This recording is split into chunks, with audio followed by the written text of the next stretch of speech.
Guys good morning. आशा करता हूँ आप लोग बहुत सही होंगे। आज की जो वीडियो है वो डेडिकेटेड है इंडियन रेडियोग्राफर जो इंडिया के बाहर काम करते हैं। सबसे पहले आपको दो चीज़ में डिस्क्रिप्शन दे देता हूँ पहले ही। जो सबसे पहले चीज़ है, जैसे कि आप लोगों को पता है कि इंडिया के बाहर एज ए रेडियोग्राफर काम करने के लिए आपको सर्टेन लाइसेंसेस की ज़रूरत पड़ती है। क्या होता है अगर आप कुछ गलतियाँ करते हो और आपकी लाइसेंस जाने की कगार में आ जाए, तो ये आज की टॉपिक है। ठीक है, देखो ऐसा बहुत टाइम हुआ है यूके को एज ए एग्जांपल यूके में बहुत टाइम हुआ है, बहुत बार हुआ है, बहुत सारे इंडियन रेडियोग्राफर की लाइसेंस गया है। ये लाइसेंस कैसे जाता है, क्यों जाता है और क्या क्या गलती होने की वजह से लाइसेंस जा सकता है आपका, यही है आज की टॉपिक। सिंपल सी बात है, वीडियो को एंड तक देखना, पूरा अच्छे से मैं एक्सप्लेन करूंगा। ठीक है, जैसे कि मैंने बहुत सारे वीडियोस में आप लोगों को बताया कि एसीबीसी रजिस्ट्रेशन चाहिए, एसीबीसी के फलाना डिमकाना जितने भी रिक्वायरमेंट्स है, उसके बाद आपको रजिस्ट्रेशन मिलता है।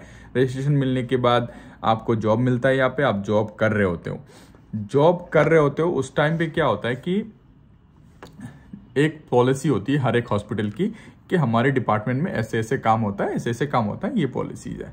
कुछ पॉलिसीज है बहुत कॉमन होता है, हर एक हॉस्पिटल में कॉमन होगा। कुछ पॉलिसीज है हॉस्पिटल की ऊपर डिपेंड करता है, इस हॉस्पिटल में अलग तरीके से देखते हैं, दूसरे हॉस्पिटल में अलग तरीके से देखते हैं, ये है। पर मेजर जो यूनिवर्सल पॉलिसीज है वो सेम ही होता है हर एक हॉस्पिटल में। ठीक है, जैसे radiation safety, patient safety, MRI safety, gender bias, racism को लेके, रेडिकलाइजेशन को लेके, ये सारे चीजें पे ये सारे पॉलिसीज ऑलमोस्ट सेम होता है हर एक हॉस्पिटल में।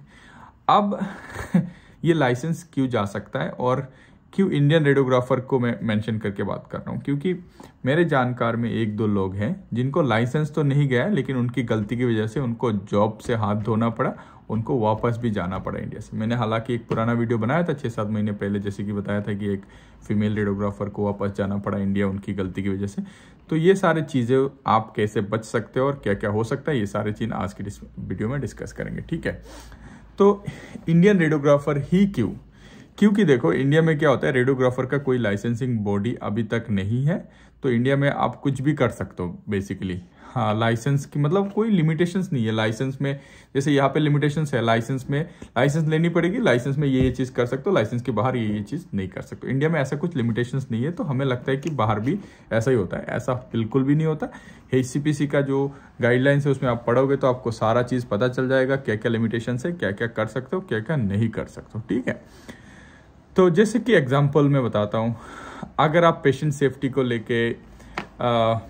को लेके आपने कुछ गलतियाँ कर दी और पेशेंट इंजर्ड हो गया, आप एक्सरे कर रहे थे, मान लो, जस्ट एग्जांपल देख, ऐसे समझाता हूँ, एक मिनट, ऐसे समझाता हूँ कि एक पेशेंट है जिसने चेस्ट एक्सरे करने के लिए आया और उसका कैसेट पैर में गिर गया, पेशेंट की पैर में कैसेट गिर गया, पेशेंट का फ्रैक्चर हो गया, स्वेलिंग हो गया, ऐसा कुछ हो गया। तो ये एक मेजर पेशेंट सेफ्टी का कंसर्न बन सकता है अगर आपने उस सिचुएशन को सही से हैंडल नहीं किया। पेशेंट अगर सिचुएशन हैंडल करने के बाद भी पेशेंट कंप्लेन कर सकता है। अगर पेशेंट कंप्लेन करता है तो ये बहुत सीरियसली लेते हैं ये लोग यहाँ पे पेशेंट कंप्लेंट्स। उसके बाद ये इसकी मीटिंग बैठेगा, आपको हो सकता है कि एक वार्निंग मिले कि ये लास्ट वार्निंग है, आप इससे बाद अगर आपसे द्वारा ऐसा कोई मिस्टेक्स हो तो आपको एसीपीसी में रिपोर्ट करेंगे, हो सकता है कि लीगल एक्शंस लेनी पड़े, ये सारी चीज़ें हो सकती है। तो ये एग्जाम्पल मैं बता रहा हूँ क्योंकि ऐसा ही होता है। हम लोग क्या करते हैं, इसको हल्के में ले लेते हैं। उसके बाद बहुत सारे टाइम पे पेशेंट सेफ्टीज, जैसे पेशेंट को हम बेड से ट्रांसफ़र कर रहे हैं तो उस टाइम में भी कभी कभार अंडर एस्टिमेट हो जाता है कि देखो बिजी रहते हो, काम पे ध्यान नहीं रहता, उस टाइम में ऐसे गलतियाँ होती है। उसके बाद पेशेंट सेफ्टी को लेके पेशेंट की जो होता है ना modesty, chaperone policy, male female, vulnerable patients, ये सारे पेशेंट्स को आप बाय मिस्टेकली आपसे कोई गलती हो जाए तो सिनेरियो में क्या होता है, ये पहले तो 1-2 बार ये आपको मीटिंग करेंगे, 1-2 बार आपको बताएंगे भाई ये गलती हुआ है, ये गलती आगे से नहीं होना है। उसके बाद भी अगर आपसे रिपीटेड गलतियां होती है या ऐसा कुछ होता है तो ये सबसे पहले जो उनकी जो हॉस्पिटल की जो मेन एक कमिटी होती है, जैसे उसको बोलते हैं सीनियर मैनेजमेंट टीम को ये लोग बताएंगे भाई ये सिचुएशन है, ये बंदा हमें सुइटेबल नहीं लग रहा है, इससे रिपीटेड मिस्टेक्स हो रहे हैं, वो जो पेशेंट सेफ्टी मतलब मेजर कंसर्न है जिस बंदे को लेके। तो उसके बाद वो क्या होता है, इनको आपको नोटिस मिल जाता है कि आपको निकाल देंगे या जो भी करेंगे, नोटिस मिलता है। साथ साथ वो लोग क्या करते हैं, एसीपीसी में रिपोर्ट कर देते हैं। एसीपीसी में रिपोर्ट कर देते हैं। रिपोर्ट का मतलब ये है कि फिर एसीपीसी उस चीज को इन्वेस्टिगेट करता है अपने लेवल पे। आपको पता भी नहीं लगेगा, हो सकता है आपको पता लगे, पर मोस्ट ऑफ द टाइम आपको नहीं पता लगेगा। वो इन्वेस्टिगेट करेगा। अगर आपकी गलती वहां से निकल के आता है तो 1 साल के लिए, मान लो अगर प्रॉपर आपकी गलती है, आपने कुछ ब्लंडर कर दिया है, 1 साल के लिए सस्पेंड कर देगा। उसके बाद आपको हो सकता है और 2 साल के लिए सस्पेंशन मिल रहा है, मिनिमम 3 साल के लिए। तो 3 साल आप यूके में एज ए रेडियोग्राफर काम नहीं कर सकते, तो इससे आपको वापस जानी पड़ेगी। सिंपल सी बात है। और 3 साल बाद भी आपको जब वो रिन्यूअल करेंगे तो उसमें गारंटी नहीं है कि आपको रजिस्ट्रेशन दोबारा देंगे। वो बहुत हाई चांसेस होता है आपको ना मिले। तो मैं ये कहना चाहता हूँ कि देखो, ये छोटे छोटे मिस्टेक्स और छोटे छोटे चीज़ें जो है वो आपको मुसीबत में फैल सकता है। आपके लिए प्रॉब्लम खड़ी हो सकती है यहाँ पे, क्योंकि यहाँ पे जो पॉलिसी कह लो, आप जो गाइडलाइंस कह लो, या जो भी पेपर में लिखा हुआ पॉलिसीज है, हर एक हॉस्पिटल के अलग अलग पॉलिसीज है, कुछ तो यूनिवर्सल पॉलिसीज है, वो लोग बहुत स्ट्रिक्टली फॉलो करते हैं। इंडिया में भी फॉलो करते हैं, लेकिन कुछ लोग अंडर एस्टिमेट करते हैं। जो लोग अंडर एस्टिमेट करते हैं और उसके बाद वो लोग बाहर जाते हैं, उन लोगों के लिए ये वीडियो खास है भाई, देख लेना। ये प्रॉब्लम्स होते हैं और हुआ भी है। मुझे नहीं लगता इंडिया में कभी भी किसी रेडियोग्राफर का लाइसेंस गया होगा, क्योंकि इंडिया में है ही नहीं लाइसेंस का हमारा सिस्टम, अभी तक चालू ही नहीं हुआ वो तो सिस्टम। ना काउंसिल है, ना कोई गवर्निंग बॉडी है। तो यहाँ पे एक काउंसिल है, एक गवर्निंग बॉडी है जो लाइसेंस देता है। तो उनके पास ये पावर भी है, अगर आप कुछ गलत करते हो तो लाइसेंस ले भी सकते हो वापस वो लोग। तो जो लोग पागल होकर एसीबीसी के अप्लाई करते हैं, उन लोगों के लिए ये है कि भाई ये चीजें भी होती है यहाँ पे, लाइसेंस भी वापस ले, मतलब आपका रिवोक हो जाएगा अगर आप कुछ गलतियां करते हो। और गलतियां क्या है, देखो गलतियां का कोई रेंज कोई नहीं बता सकता कि कौन सा गलती की वजह से आपका लाइसेंस रिवोक हो सकता है, कौन सी गलती की वजह से आपका ना। जैसे एक एग्जांपल और बताता हूँ, आपको लगेगा ये बहुत सिंपल सी चीज़ है, लेकिन यहाँ पे एक बहुत बड़ी मैटर है। जैसे यहाँ पे सेक्स ट्रांसफर करते लोग, मेल से फीमेल बनते, फीमेल से मेल बनते हैं, ट्रांसजेंडर लोग ये ऑपरेशन यहाँ पे सर्जरी कराते हैं। तो आपको ऐसा कभी कभार देखने को मिल सकता है कि फीमेल नेम का पेशेंट है, लेकिन वो प्रोस्टेट स्कैन के लिए आया हुआ है। तो आपको कंफ्यूजन रहेगा कि इसको सर बुलाए कि मैडम बुलाए। ऐसा सिचुएशन में आपको सिर्फ पेशेंट के नाम से ही बुलाना है, क्योंकि वो मेल से फीमेल हुआ है या फीमेल से मेल हुआ है आपको पता नहीं लगेगा। तो इस सिचुएशन में ये बहुत सिंपल चीज़ है, लेकिन ये बहुत बड़े, इसमें अगर आप पेशेंट को ऑफेंड कर दे तो पेशेंट बोलेगा तुम लोग ट्रांसजेंडर फ्रेंडली नहीं हो, तुम जेंडर फ्रेंडली नहीं हो। तो वो ये कंप्लेन अगर एस्केलेट होता है तो इसमें एक बहुत बड़ी प्रॉब्लम हो सकती है आपको। तो ये छोटी छोटी चीज़ें हैं जो हमारे इंडिया में रेडियोग्राफर को पता भी नहीं होगा, ये सारी चीज़ें। तो यहाँ पे ऐसे होते हैं। तो ये सारी चीज़ें आपको पता करनी पड़ेगी, जाननी पड़ेगी।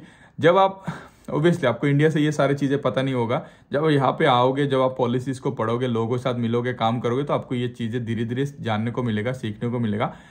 इस वीडियो का मकसद ये नहीं कि आप लोगों को डराऊं, लेकिन ये हकीकत है भाई। रेडियोग्राफर का लाइसेंस रिवोक होता है, जॉब जाती है, वापस भी इंडिया भेजते हैं।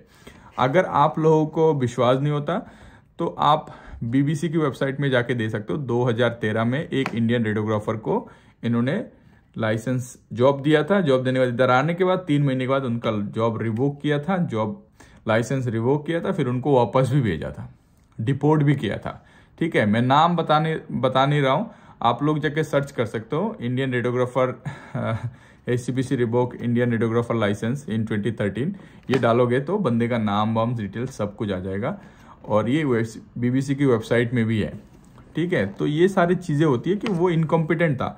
अगर आप अपने काम में इनकॉम्पिटेंट हो, आपको रेडियोग्राफी आती नहीं है, आपको लाइसेंस, देखो एसीपीसी का जो रजिस्ट्रेशन मिलती है ना, कभी कभार ऐसा होता है कि मेरे को ऐसा पर्सनली फील होता है कभी कभार कि वो लोग रजिस्ट्रेशन दे देते हैं, आपकी ऑनेस्टी के ऊपर देख के वो रजिस्ट्रेशन दे देते हैं। कभी कभार ऐसा भी बंदे हैं, मैं पर्सनली बिलीव करता हूँ, ऐसे भी बंदे हैं जिनको एसीपीसी रजिस्ट्रेशन इजीली मिल गया, ऐसे ही मिल गया, जो उनको थोड़ा और मेहनत करना चाहिए था वैसे ऐसे ही मिल गया। तो ये सारी चीज़ें ऑनेस्टी की बेसिस पे ये लोग दे देते हैं रजिस्ट्रेशन।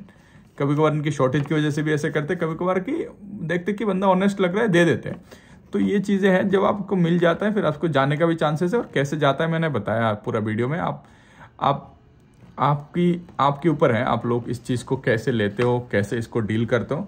पर ये 100% ट्रू है कि अगर आप यहाँ पे आके गलतियाँ करोगे, आपकी एसीबीसी की जो रजिस्ट्रेशन है वो वापस वो लोग ले सकते हैं, रिवोक कर सकते हैं और आपको इंडिया वापस डिपोर्ट भी कर सकते हैं। आपको हो सकता है कि ब्लैक लिस्ट में डाल दे, कभी आप इंडिया मतलब किसी भी कंट्री में जा नहीं सकते, बोल देंगे इस कंट्री से इसको बैन किया गया है। बहुत सारी चीज़ें हो सकती है।